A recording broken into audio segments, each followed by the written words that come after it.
Oh, welcome back to my kitchen. So we came back from our little farm adventure, and unfortunately I kind of sheep-eyed here because they've just finished their kuri tori yesterday, so we missed it by a day. But luckily they did still have some for sale in like their little farm stand out front, so we bought some. It was 500 yen for this. How much does this weigh? Let me weigh how much this is. I don't think they even said at the store, but I'm gonna weigh it right now. Okay, it's almost 500 grams, so like 100 yen per 100 grams. Anyway, I've been saying for a while now that I wanted to try to make Kuri Gohan from scratch by myself, so I'm gonna attempt to do that right now. 作りましょう! Yay! So I found this recipe here. This is on a website called Gohan, and it's telling you how to make this all from scratch. So it looks like I need rice and then like 300 to 500 grams of kuri. According to the recipe, I need to soak the kuri in hot water for 20 minutes to soften the shells. And then afterwards, we're gonna take it out and I guess we soak the rice. The hard part is gonna be peeling the shells off. So it looks like they have us slice off the bottom and then peel off the outer shell and then use a knife to peel this. I might use a peeler instead, but it's gonna be looking like that. So I'm gonna do that now and make the rice and hopefully it's good. What goes well with Kuri Gohan? I don't know. Fish? I don't know. Anyway, I'll make it. You could also use it with mochikome too, but I don't have mochikome on hand, just regular rice. So I'm gonna do that now.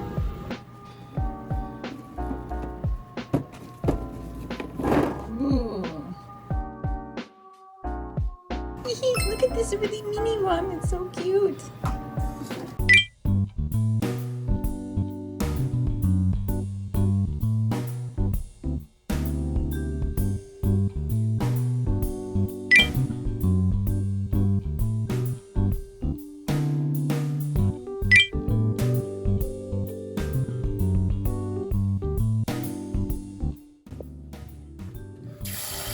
Now it's just telling me to fill it up to the second line and leave it for about 30 minutes. So we'll just set it there and let it sit.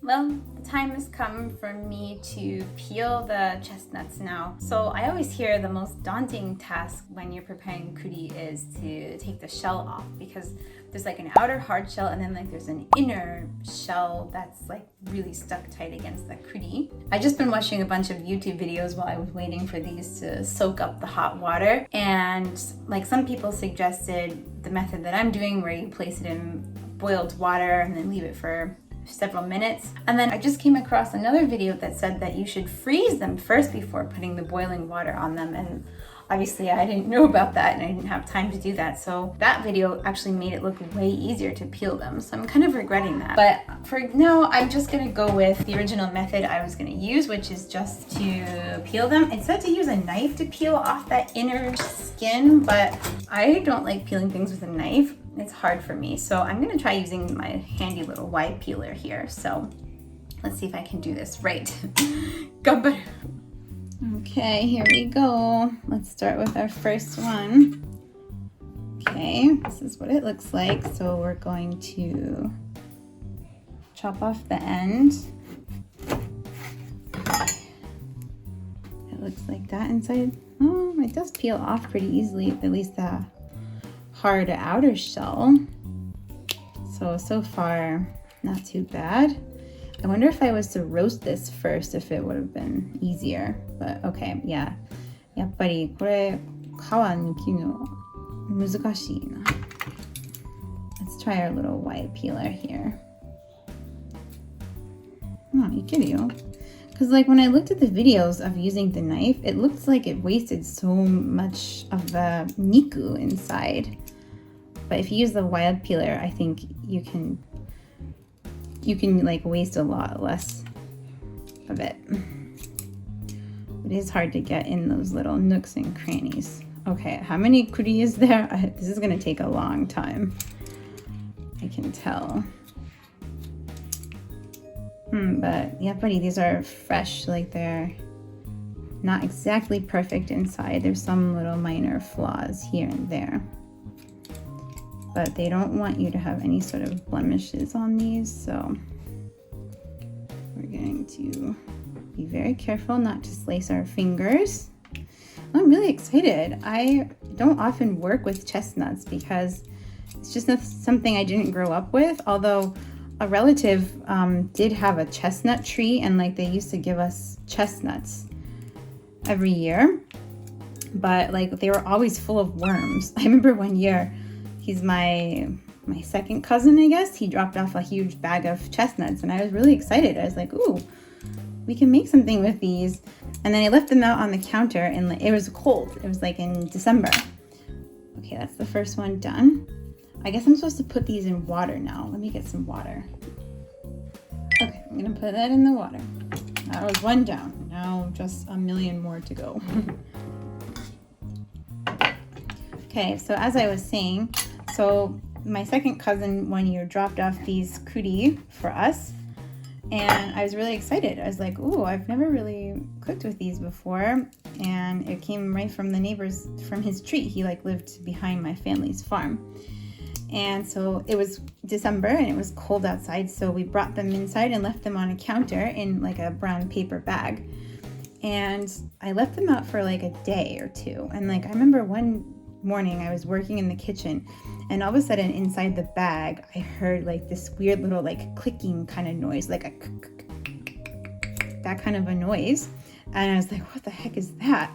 So I looked into the bag and all in the chestnuts, there were like these little holes that were appearing and like these little tiny worms were crawling out of them. And it was just like the grossest thing ever. So I just immediately threw it all away because there was no hope. It was like in literally every single one of them. So then a day or two later, my grandfather came over and he was like, oh, because he had received some chestnuts too. And he was saying, oh, did you guys eat the chestnuts? And he kind of had this knowing look in his eye. And we were like, no, because they were full of worms. And he's like, weren't they full of worms? And we're like, oh, you too? He's like, yeah, every year I get them. They're always full of worms. So, oh, this one turned out pretty nicely. It's got a pretty color. Let's just shave a bit. Yeah, I feel like this wastes a lot less peel if you use the wide peeler. So anyway, I'm going to continue peeling these. This is going to take a long time. It says like start to finish this takes an hour, but I think this is taking over an hour. But we are using the sweet hunky, so it should speed up the process a little bit. Look at how pretty they are inside though. I love them. So yep, I'm just going to do this for a bit. I'm going to see how long it takes me. I'm actually going to use a stopwatch and time how long it takes me. So far it's been over 2 minutes that it's taken me to peel 3 of these. So there's a lot to go.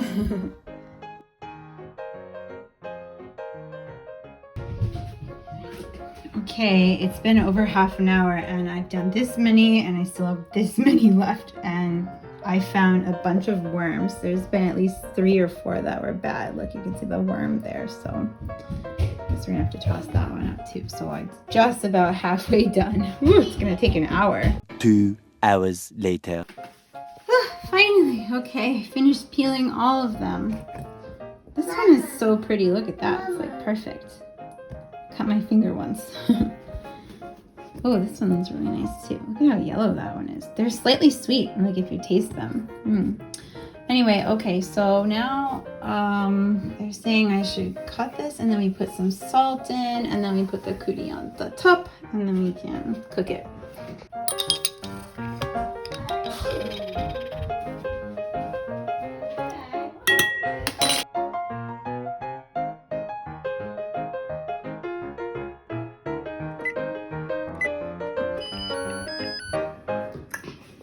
Here's the final result of the Kuri Gohan.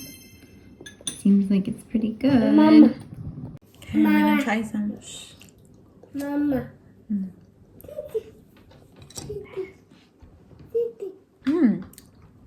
It's good. It's a lot different from like the store-bought kind.